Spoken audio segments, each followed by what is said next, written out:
Assalamualaikum. I am Usman Noor and the topic that we will discuss today is the hepatitis viruses. आज का topic जो हम discuss करेंगे वो होगा हेपेटाइटिस वायरसेस के बारे में कि हेपेटाइटिस वायरसेस की ट्रांसमिशन कैसे होती है और उनको रोकथाम के लिए इसके इन्फेक्शन को प्रिवेंट करने के लिए हमें कौन कौन सी प्रिवेंटिव मेजर्स जो हैं वो अडॉप्ट करने चाहिए। तो सबसे पहले देखते हैं हेपेटाइटिस वायरसेस की दो टाइप ऑफ वायरसेस हैं हमारे पास, हेपेटाइटिस के hepatitis B virus and hepatitis C virus, इसे हम HBV भी बोलते हैं। और सबसे पहला पॉइंट है इसकी ट्रांसमिशन का कि इसकी ट्रांसमिशन क्या होती है। ट्रांसमिशन का मतलब होता है कि मुंतकिल होना, कि ये वायरस एक पर्सन से दूसरे पर्सन में किस तरह से जो है वो ट्रांसमिट होता है, मुंतकिल होता है। तो इसमें सबसे पहला पॉइंट है नीडल स्टिक इंजरीज। हमारा जो वायरस है वो मोस्टली जो है नीडल स्टिक इंजरी से होता है। नीडल स्टिक इंजरी का क्या मतलब है? इसका मतलब ये है कि कोई भी जो है आपको नीडल जुड़ जाती है, प्रिक हो जाती है, जिसकी वजह से जो है वो जो सिंगल सा ड्रॉप लगा होता है उसके कॉर्नर पे नीडल के एज पर, वो आपकी बॉडी में उसके प्रिक होने की वजह से आपके ब्लड के अंदर चले जाता है। इस तरह से जो है उसकी हेपेटाइटिस वायरस की जो ट्रांसमिशन है आपकी बॉडी में वो ट्रांसमिट हो जाता है। तो ये था नीडल स्टिक इंजरीज की ट्रांसमिशन के बारे में। फिर नेक्स्ट दूसरा पॉइंट है एक्सपोजर टू इन्फेक्टेड ब्लड और बॉडीली फ्लूइड्स। बिल्कुल इसी तरह के इन्फेक्टेड ब्लड, कोई पेशेंट आया आपके पास, आपने अपना सैंपल दिया तो वो आपको कोई इंजरी हुई थी और उस इंजरी की वजह से उसका जो कंटेमिनेटेड इन्फेक्टेड ब्लड था आपकी इंजरी उस रास्ते से आपकी बॉडी के अंदर पेनिट्रेट कर गया। तो इस तरह से जो हेपेटाइटिस वायरस है वो इन्फेक्टेड ब्लड और बॉडी फ्लूइड्स के थ्रू आपकी बॉडी में पेनिट्रेट कर जाता है। दूसरा पॉइंट है unprotected sexual contact with infected person. Infected person जिसको हेपेटाइटिस बी है उसके साथ सेक्सुअल कांटेक्ट से भी जो है आपकी बॉडी में ट्रांसमिट होता है। थर्ड पॉइंट है मदर टू चाइल्ड। इसकी जो ट्रांसमिशन है वो मदर टू चाइल्ड, इसकी ट्रांसमिशन भी होती है during child birth.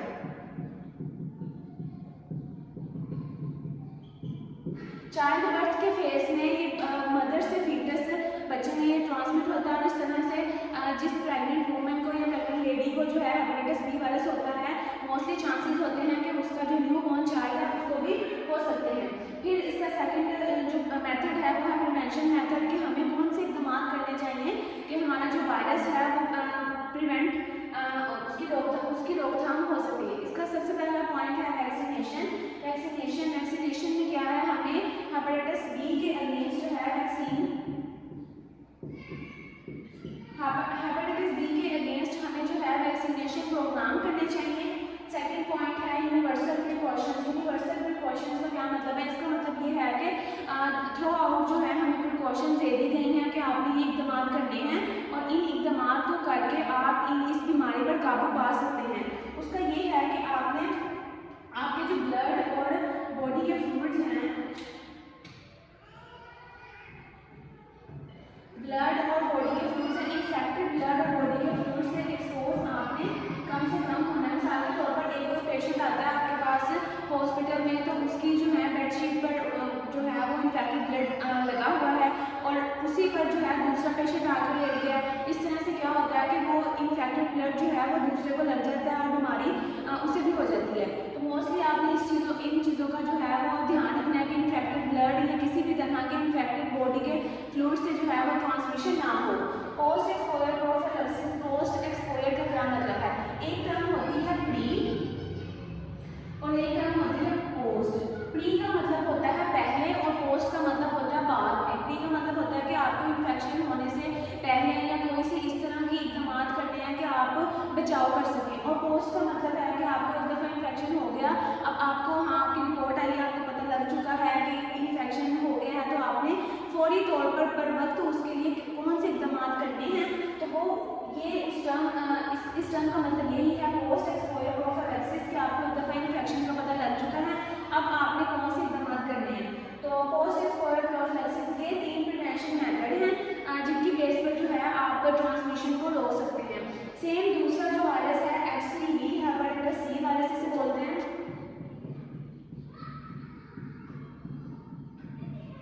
C virus इसकी ट्रांसमिशन और हेपेटाइटिस बी की ट्रांसमिशन मोस्टली सेम है, थोड़ा बहुत जो है इसमें फ़र्क आएगा। इसकी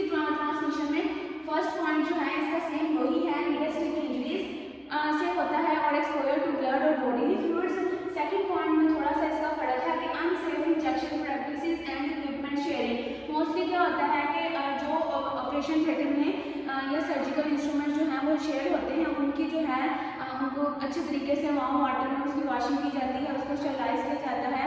लेकिन कभी कभार जो है वो अच्छे से ना धोने की वजह से या उसको ऐसे ही छोड़ देने से जो है और वही इक्विपमेंट किसी और पेशेंट को इस्तेमाल करने से जो है वो इन्फेक्शन ट्रांसमिट होता है।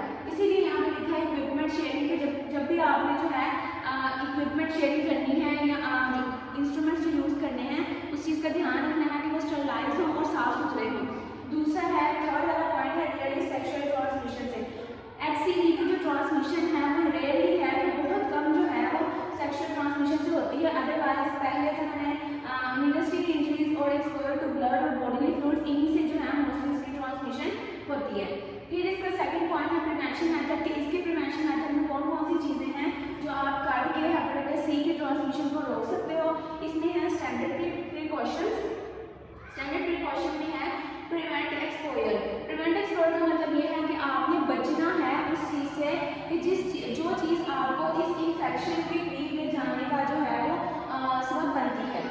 सेकंड है इसका सेफ इंजेक्शन प्रैक्टिसेस। आपने जो है सबसे पहले तो है कि कुछ लोगों को इंजेक्शन लगाने की प्रैक्टिस नहीं होती, जिसकी वजह से जो है इस तरह की चीज़ें देखने को मिलती हैं। तो आपने इस चीज़ का एहतियात करना है कि जिससे आप लगवा रहे हैं इंजेक्शन, या कुछ लोग जो है वो ब्लड डोनेट करने के लिए भी जाते हैं, तो इस चीज़ का ध्यान रखना है कि जो आपका ब्लड ले रहा है उसकी जो है वो अच्छे से ट्रेन पर्सन हो। ठीक है। डिस्पोजल ऑफ नीडल, और जो नीडल जो है आपको लगी है वो जो है वो डिस्पोज ऑफ हो। डिस्पोज ऑफ का मतलब होता है कि उसको फेंक दिया जाए। ठीक है। और ये नहीं कि एक पेशेंट पर वही इस्तेमाल करके दूसरे वाले पेशेंट पर उसी जो है नीडल उसका इस्तेमाल किया जा रहा है। फिर थर्ड पॉइंट है स्क्रीनिंग एंड सर्विलेंस। स्क्रीनिंग और सर्विलेंस, इसका मतलब है कि रेगुलर टेस्टिंग हो। वहाँ पे जो हेल्थ केयर वर्कर्स हैं,